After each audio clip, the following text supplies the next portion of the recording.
새벽나라 친구 여러분 안녕하세요. 오늘 여러분과 함께 말씀을 나누게 된 이상옥 전도사입니다.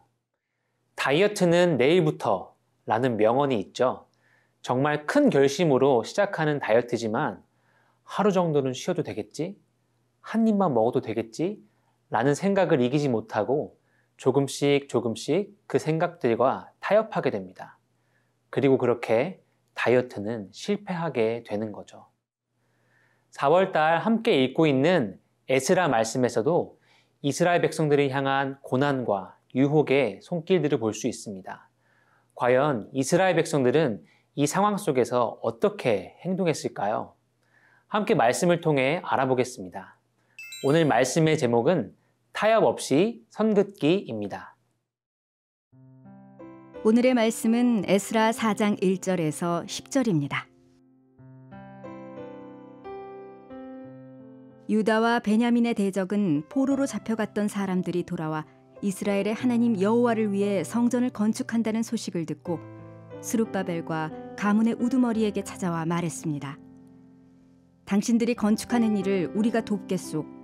당신들처럼 우리도 당신들의 하나님을 경배하기 때문이요. 우리도 우리를 여기까지 끌고 온 아시리아 왕 에살핫돈 때부터 하나님께 제사를 드려왔으니 말이요.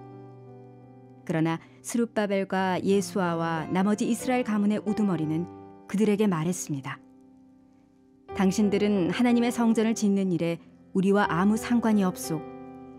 우리는 페르시아의 고레스 왕이 명령한 대로 오직 우리끼리 여호와를 위해 그 집을 지을 것이요. 그러자 그 땅 사람들은 유다 백성들의 마음을 약하게 하고 겁을 주어 건축하지 못하게 했습니다. 그들은 또 참모들을 고용해 페르시아 왕 고레스 시절 내내 심지어 페르시아 왕 다리오 왕 때까지 그 계획을 방해했습니다. 아하수에로 왕이 다스리던 초기에 그 땅 사람들은 유다와 예루살렘 사람에 대해 상소문을 올렸습니다. 또 아닥사스다 때 비슬람, 미드르닷, 다브엘과 그 동료들이 페르시아 왕 아닥사스다에게 상소문을 올렸습니다. 그 상소문은 아람말로 쓰였다가 그 후 번역됐습니다. 사령관 르훔과 서기관 심세가 아닥사스다 왕에게 예루살렘 주민을 고소하는 편지를 다음과 같이 썼습니다. 사령관 르훔과 서기관 심세와 다른 동료들, 곧 재판장, 총독, 관리, 비서관들과 그 밖에 다른 나라 사람들 디나와 아바삭과 다블레와 아바세와 아렉 사람, 바벨론 사람, 수산과 대해와 엘람 사람과 귀족 오스나발이 추방시켜 사마리아의 여러 성과 유프라테스강 건너 지역에 정착시킨 사람들이 편지를 올립니다.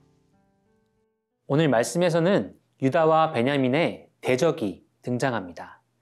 당시 강대국들의 식민 정책 중 하나는 지배하게 된 나라에 본국의 사람들을 보내서 그 지역의 민족과 문화를 흐리게 하여 그 지역을 지배하는 것이었습니다.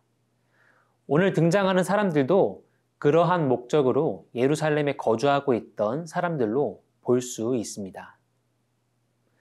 2절 말씀을 보면 이들은 이스라엘 백성들의 성전 건축을 도와주려고 합니다.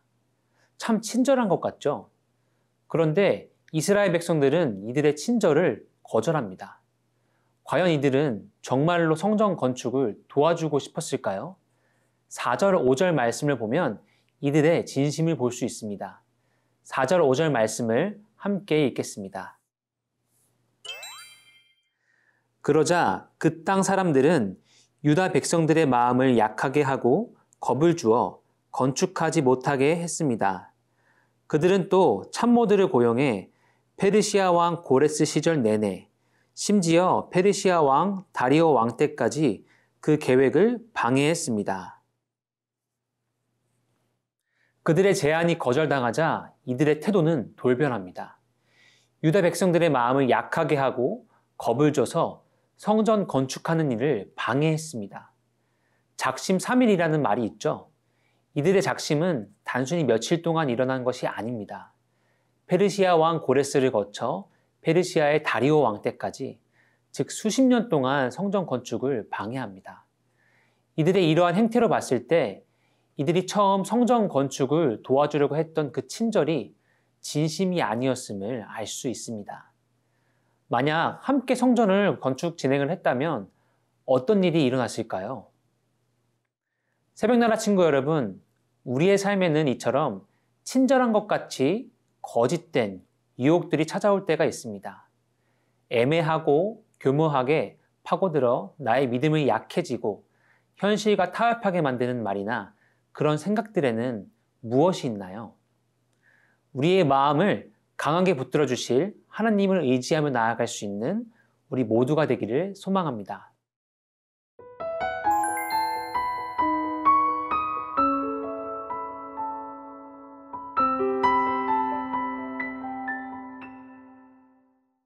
대적들의 방해와 괴롭힘은 계속됐습니다.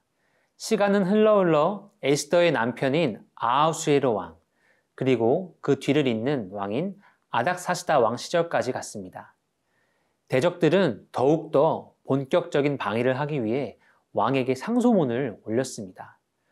9절, 10절 말씀을 보면 오늘 말씀에서 말하는 대적들이 누구인지가 더 분명해집니다.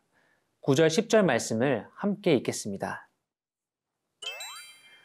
사령관 르흠과 서기관 심세와 다른 동료들, 곧 재판장, 총독, 관리, 비서관들과 그 밖에 다른 나라 사람들은 다 나와 아바삿과 다블레와 아바세와 아렉 사람, 바벨론 사람, 수산과 대해와 엘람 사람과 귀족 오스납발이 추방시켜 사마리아의 여러 성과 유프라테스강 건너 지역에 정착시킨 사람들이 편지를 올립니다. 이들은 평범한 사람들이 아니었습니다. 꽤나 높은 관직에 있던 사람들이었습니다. 권력자의 위치에 있던 사람들이 성전 건축을 방해했다고 생각하니 유대 사람들이 얼마나 큰 고통 가운데 있었을지 조금 더 알 수 있을 것 같습니다. 이 대적들의 방해는 장기적이었고 점점 더 심화되었습니다. 그럼에도 불구하고 이스라엘 백성들은 이들의 괴롭힘에 타협하지 않았습니다. 우리의 삶 속에서도 계속되는 방해와 유혹으로 세상과 타협하고 싶은 마음이 들 때가 있습니다.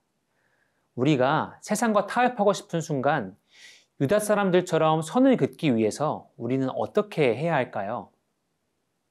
세상의 그 어떤 권세보다 높으신 하나님을 바라보며 세상과 타협하지 않는 우리가 되기를 소망합니다. 언제나 우리를 붙들어 주시는 하나님 아버지, 세상의 끊임없는 방해에도 불구하고 끝까지 주님을 붙드는 이스라엘 백성들의 모습을 보았습니다. 언제나 우리를 붙들어 주시고 우리의 힘이 되시는 하나님을 의지하며 세상과 타협하지 않고 살아가는 우리가 될 수 있도록 도와주세요. 우리의 힘 되신 하나님을 찬양하며 예수님의 이름으로 기도드립니다. 아멘.